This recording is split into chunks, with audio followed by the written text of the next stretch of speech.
Hola a todos, en videos anteriores les expliqué cómo utilizar Windows Subsystem for Linux para conectarse con Google Chat y utilizar el método MSP para tener un agente de IA que pueda ayudar al equipo comercial interno, conectarse con diferentes aplicativos y que todo eso pueda realizarse por medio de Google Chat.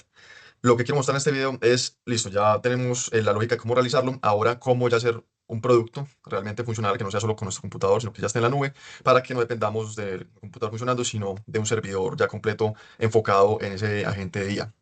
Para eso entonces vamos a estar en la nube de AWS y les voy a explicar paso por paso cómo poder ejecutar este proceso. Bueno, lo primero es que el servidor tendría que responder o conectarse con la API de Google Chat. Esto porque cuando Google Chat manda un mensaje, el webhook espera 30 segundos a que un servidor le responda con cualquier tipo de mensaje. Lo que pasa es que a veces los MSP pueden demorarse más de 30 segundos. ¿Qué quiere decir esto? Que cuando recibimos el mensaje desde webhook de Google Chat y empezamos a procesar con el MSP y este más o menos a los 20 segundos no ha dado una respuesta, lo que queremos hacer es mandar un mensaje estándar para que el webhook se cierre, pero dejar corriendo la tarea para que el MSP pueda responder la inquietud, digamos, la información que necesita el usuario.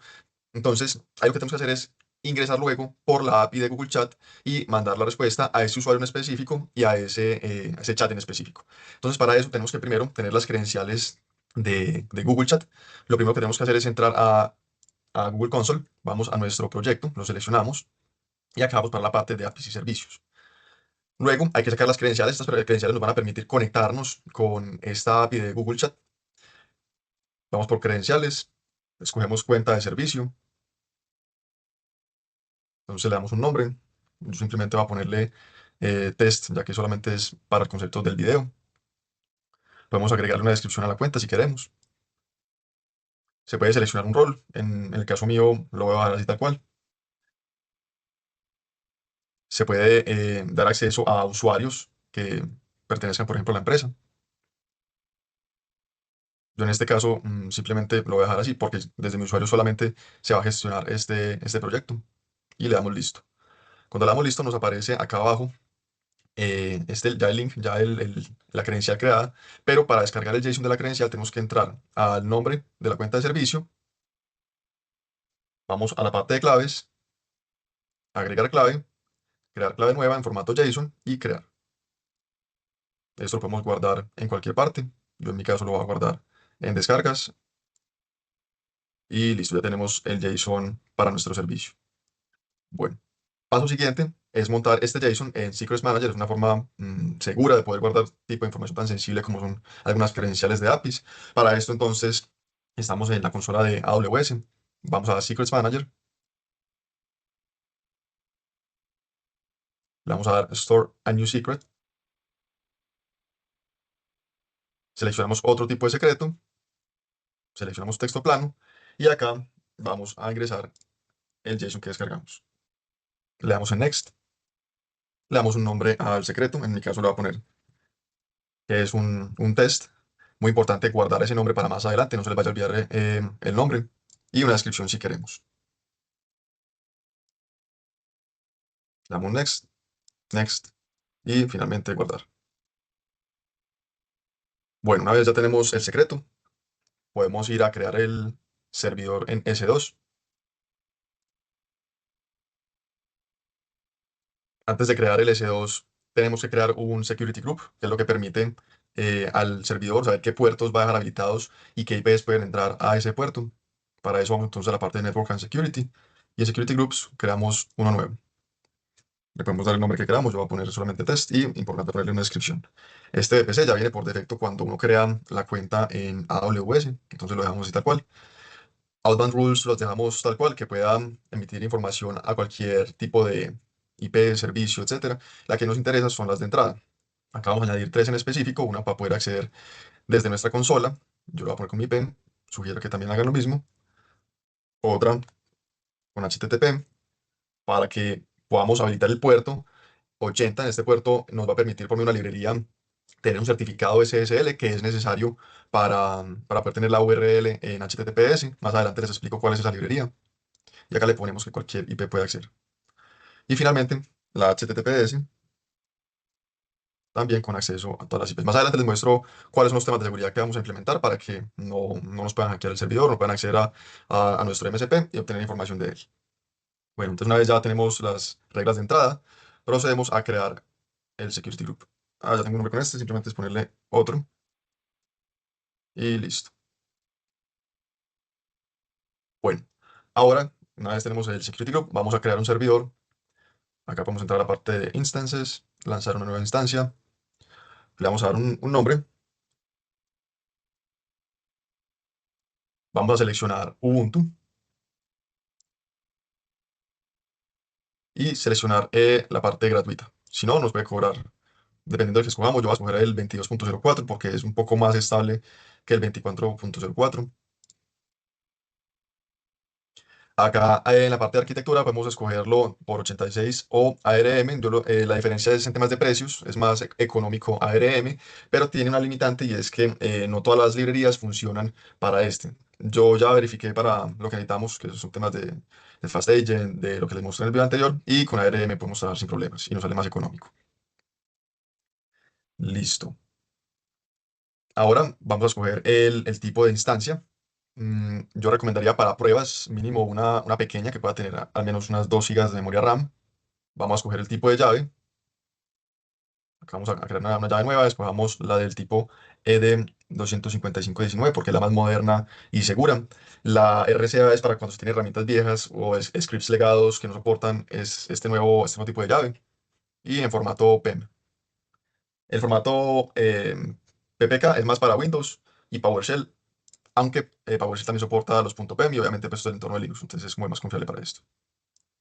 Hay que poner el nombre a la llave.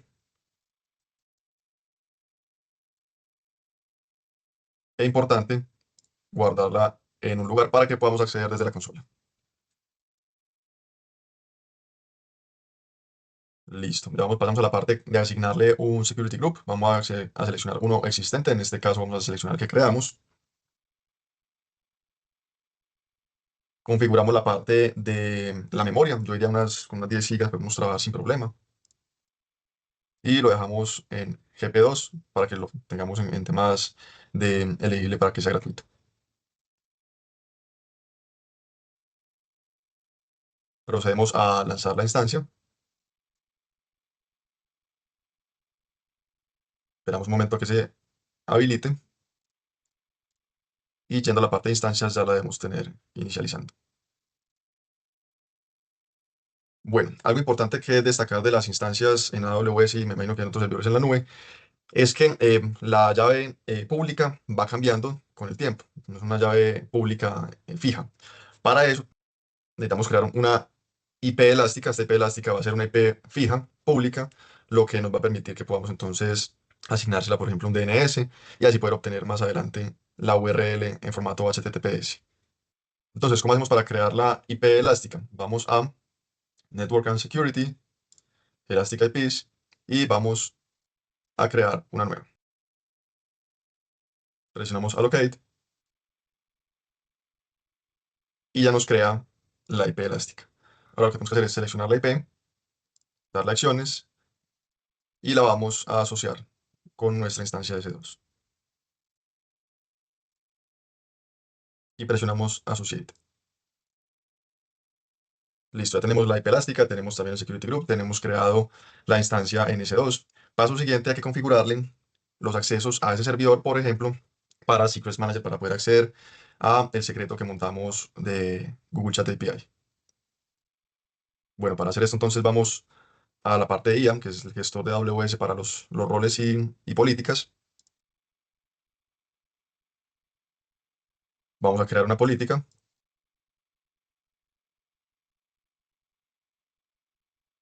seleccionamos JSON y copiamos y pegamos este formato. Seleccionamos un formato que les voy a poner en la descripción del video y acá tenemos que poner el ARN del secreto. Ese ARN podemos entrar a la parte de Secrets Manager, seleccionamos el secreto que acabamos de crear y acá está el ARN de ese secreto. Y ese es el que debemos poner en esta parte de acá.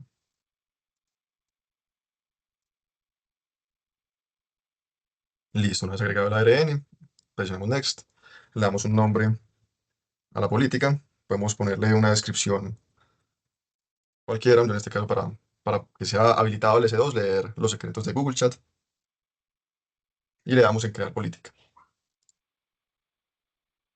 Una vez creada la política, tenemos que crear el rol para ese S2. Vamos a la parte de roles, crear nuevo rol y seleccionamos AWS Service.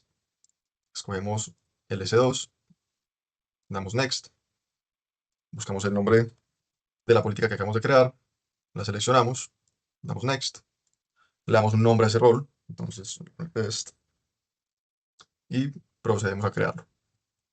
Listo, una vez creado el rol, debemos ingresar al S2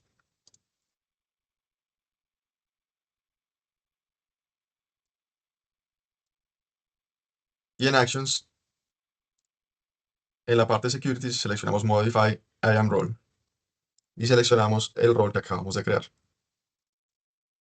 Listo, con esto ya le dimos acceso a nuestro servidor, al secreto. Entonces, básicamente con unas líneas de código de Python podemos acceder a ese secreto, leer el JSON y conectarnos a la API de Google Chat. Listo. Ahora, ¿cómo creamos la URL en formato HTTPS? Acá es importante tener un dominio de la empresa. No sé si lo tendrán en GoDaddy, yo específicamente lo tengo en GoDaddy. Y lo que hay que hacer es crear un DNS del tipo A con un subdominio. Podemos ponerle, no sé, chat.miempresa eh, y el dominio de la empresa. Y hay que agregarle esa IP elástica en la parte del dato para el correspondiente A del DNS. Y ya con eso podemos tener la URL en específico con el formato HTTPS. Lo que yo voy a hacer para el ejemplo es, no voy a crear el DNS por temas de seguridad. Ya tengo uno creado para el proyecto que tengo funcionando. Lo que voy a hacer es entonces coger una IP elástica que ya tengo creada, asignada a ese subdominio, y con ese vamos a poder realizar las pruebas del servidor. Bueno, aquí corta el video un momento, simplemente para cambiar la Elastic IP que tiene asociado el DNS en GoDaddy, ya que obviamente la anterior solamente la había creado para motivos del video. Esta sí tiene asociada entonces esa URL HTTPS. Bueno, quiero aclarar algo que previamente dije que no es cierto. Cuando asignamos el DNS a la IP elástica, no obtenemos una URL HTTPS, sino una URL HTTP. Acá vamos a utilizar una librería para sacar un certificado SSL, el cual se encarga de coger esa URL HTTP, revisar con respecto al dominio y sacarnos el certificado SSL. Y ya con el certificado SSL podemos adquirir la URL HTTP. Entonces, ¿cómo hacemos esto? Tenemos que ingresar al servidor. Para esto yo estoy utilizando Windows Subsystem for Linux. Creé una carpeta, en este caso ejemplo internal AI Chat. Ahí guardé el .pem que previamente habíamos descargado. Y para poder ejecutarlo, primero hay que habilitarle al .pem el formato de ejecución, que eso se hace con chmod 400 y ponemos el nombre del .pem. Ya ahí quedó habilitado para ser ejecutado. Paso siguiente, nos conectamos con SSH, -i, ponemos el .pem, ponemos el usuario y ponemos este valor de public DNS. Listo, entonces decimos que sí. Y acá ya estamos conectados al servidor. Bueno, lo primero que hay que hacer entonces es actualizar el servidor. Para eso vamos a utilizar este comando que les voy a dejar en la descripción del video.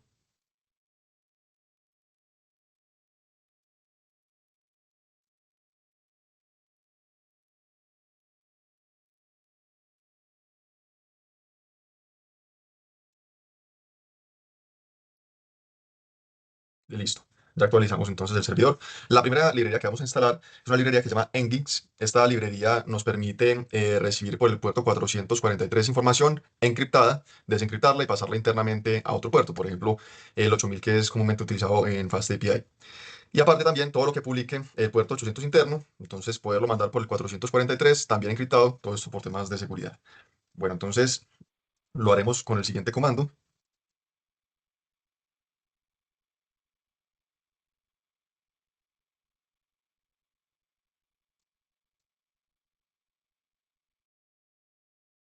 Listo, y si ya quedó descargada y todo está correcto, el paso siguiente deberíamos poder verificar si quedó correctamente instalado. Para esto entonces cogemos la IP pública, escribimos en el navegador HTTP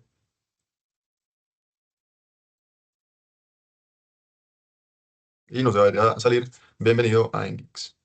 Lo que quiere decir que ya se instaló correctamente la librería y que se está captando correctamente la información desde el puerto 443. Ahora que necesitamos la URL en formato HTTPS. Para eso tenemos que instalar la siguiente librería, se llama Servbot, con el siguiente comando.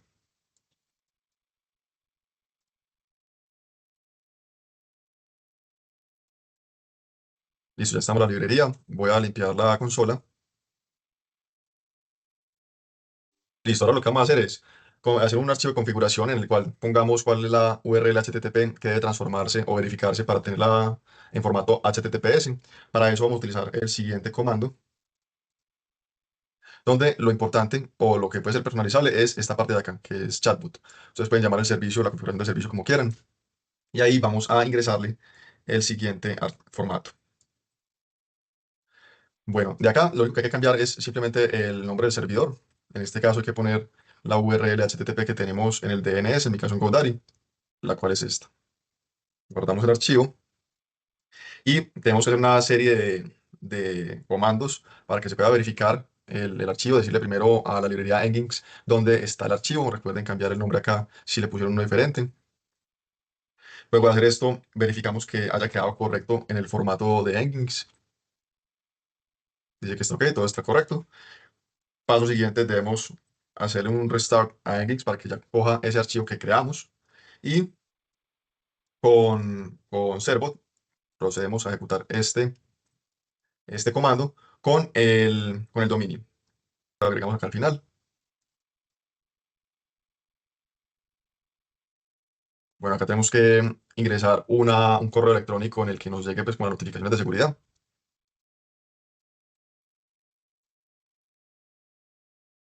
Le decimos que aceptamos los términos y condiciones.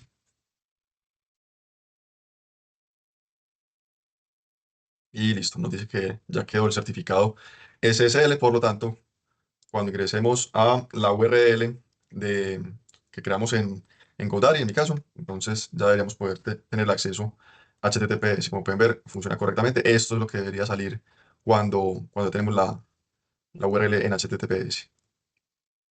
Ahora lo que debemos hacer es coger esta URL y guardarla en nuestro proyecto. Este video no es para explicar cómo creamos el proyecto en Google Cloud. Para eso hay otro video que les voy a dejar en la descripción, donde pueden verlo y está como en detalle cada uno de los pasos que hay que seguir. En este caso, hay que ponerla en esta ubicación. Yo ya la tenía agregada porque, como les dije, ya tenía un proyecto asociado y estoy utilizando la misma URL del DNS. Entonces, simplemente acá es donde pondríamos esta URL HTTPS y le damos guardar. Listo. Ahora, ¿qué tenemos que hacer? Ya podemos empezar a crear nuestro proyecto. Yo tengo un repositorio en GitHub, tengo todos los archivos necesarios para poder descargarlos y cambiar cierta información y que pueda empezar a funcionar el Fast API. Yo acá, por ejemplo, entonces voy a crear una carpeta,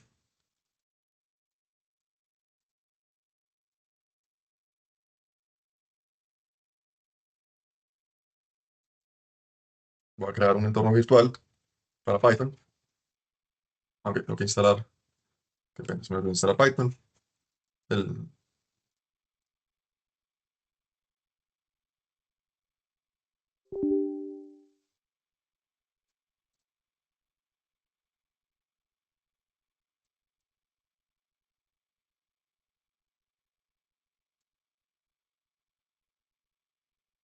Listo, tenemos el entorno virtual y lo activamos.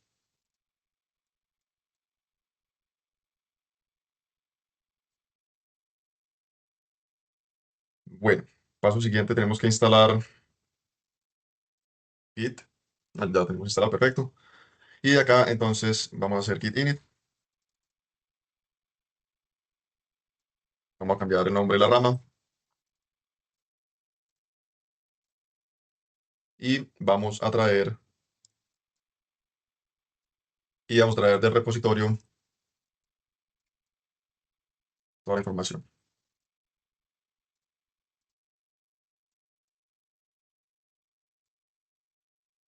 Listo. Ahora tenemos que instalar los requerimientos. Recuerden con el entorno virtual encendido.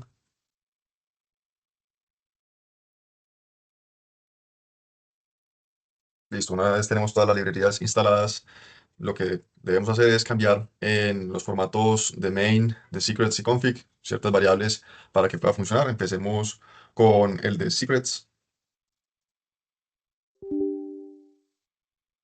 Acá tendríamos que ingresar entonces el API key de de nuestro agente de IA. En mi caso sería Cloud del entorno de Anthropic.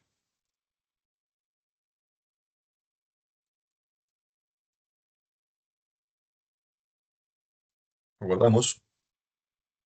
Ahora configuremos el archivo .config. Acá, en mi caso, como estoy utilizando un MSP de Postgres, entonces acá hay que poner la URL de la base de datos. Sugerido para temas de seguridad, creen una vista, creen un rol, un usuario que tenga acceso a esa vista, para que entonces, si por algún motivo les extraen la URL, alguien la ve, etcétera, pues simplemente tenga acceso a la vista y no a la base de datos en su totalidad.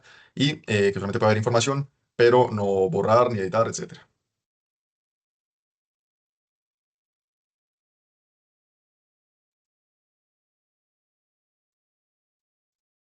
Listo. Y finalmente, tenemos que cambiar unas variables en main.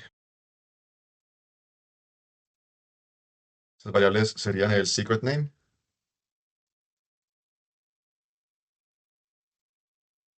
Este secret name es el que tenemos en AWS.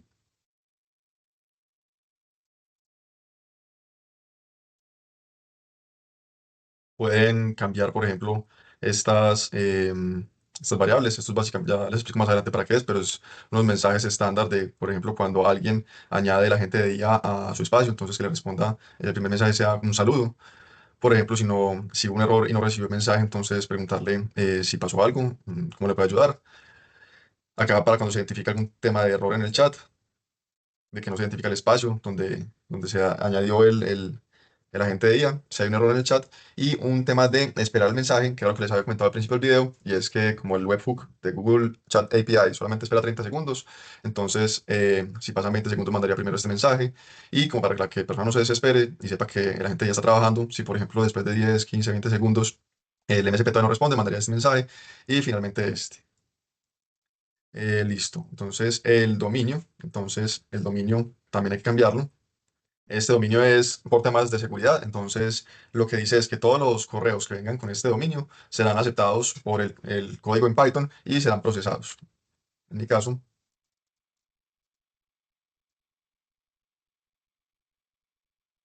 listo.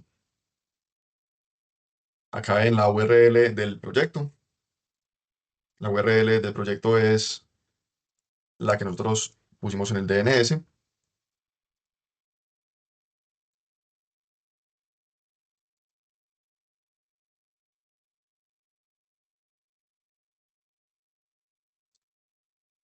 Tenemos que cambiar también la región. Entonces, en mi caso, recuerden que esta es la región en donde tenemos el servidor en AWS. Y también tenemos que cambiar el prompt. Ese prompt es un prompt especializado. Yo acá les dejo uno que sirve muy bien para el tema de Postgres. Obviamente hay que cambiarle, por ejemplo, cuáles son las columnas, en qué formato vienen, la descripción de las columnas, etcétera. Entonces voy a borrar todo esto y voy a poner mi prompt.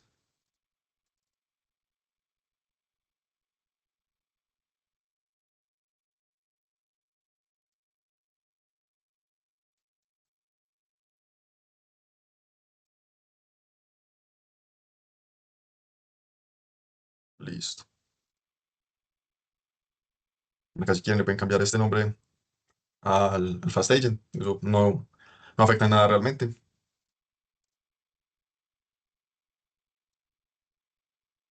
Y ya con este main modificado, podemos hacer las primeras pruebas de cómo funcionaría el chat. Para eso activaríamos Ubicorn. Una vez activado Ubicorn, iríamos al chat, en Google Chat, en crear un nuevo chat, damos el nombre que le pusimos a la aplicación, la instalamos y debería poder mandar ese primer mensaje que nosotros tenemos por defecto en el main. Y si le escribimos,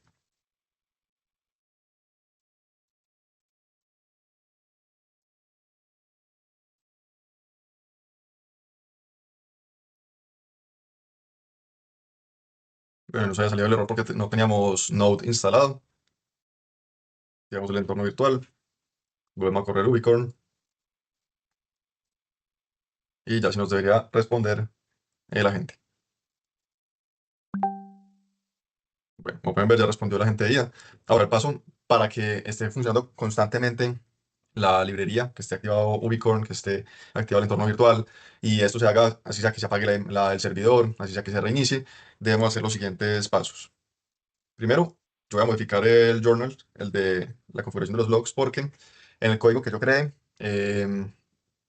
tenemos la librería de Logger y no queremos que se nos llene en disco con mucha información. Entonces, hay que modificar algunos. Necesitamos el compress, necesitamos el uso máximo del sistema, digamos unas 20 megas.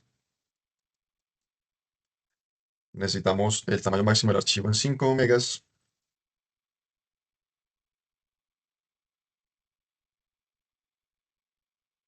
y el runtime máximo de uso de 10 megas.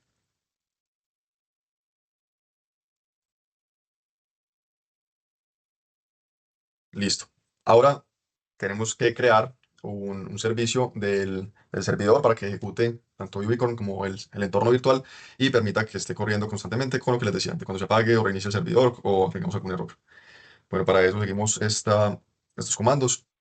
Y acá importante, este nombre que le den acá es personalizado, el que ustedes quieran, pero recuérdenlo para los siguientes pasos. Entonces montamos el siguiente formato. Yo se los voy a dejar en la descripción del video. Y de acá hay que reemplazar lo siguiente. Entonces, primero, ¿cuál es el directorio en el que estamos trabajando?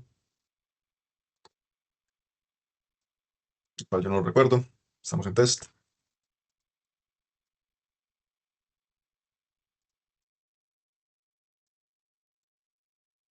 ¿Qué es lo que vamos a ejecutar?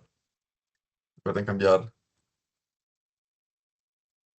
al nombre que le dieron a la carpeta para que se pueda activar el entorno virtual y que acá podamos tener entonces corriendo Ubicorn. Listo, guardamos el archivo.